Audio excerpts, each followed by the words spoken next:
Start where you are. Okay, wherever you are, that's where you start. Okay, no one's going to judge but you have to start somewhere, and you with the plan of being better.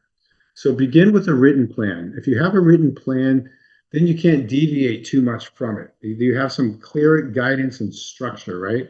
And that's all you really need. Not everything needs to be a policy. Not everything needs to be a procedure. So a policy is the why we do things, and a procedure is how we do those things. So and then a protocol is how to get from A to B, right?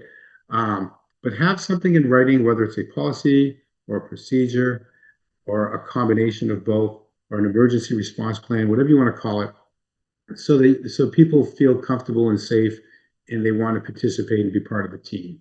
If you don't have that, people may not want to be part of the team because they don't want to be left out in the gray on their own, and then they'll be getting in trouble because they're acting on their own. So you want to give them some clear guidance. Conduct drills and training as often as you want, and make it fun. You know, order pizza, do it amongst yourselves. Have somebody come in. I do a lot of that stuff for a lot of organizations. We always make it fun. Identify a budget line item to support your volunteers and safety team. A lot of these FBOs don't have a budget, and they have to. The people on the ground, the problem solvers, they have to beg, borrow, and steal to get something, and they just give up. So give them some support at the leadership level so that you can empower them and make them feel valued. Um, don't get the least and add to it. Try to get something that's already recommended best practices, and then tailor it down to your venue and your resources, right?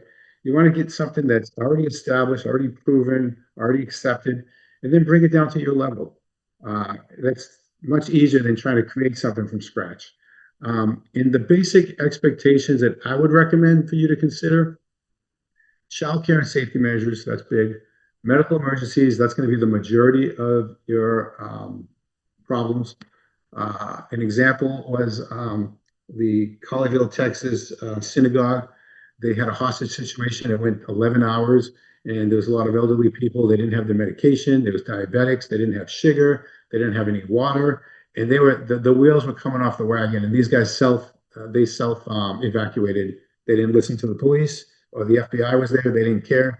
They just took matters in their own hands because they didn't have granola bars. They had nothing. So think about how you're going to manage a medical emergency and what you might need for your diabetics to help them.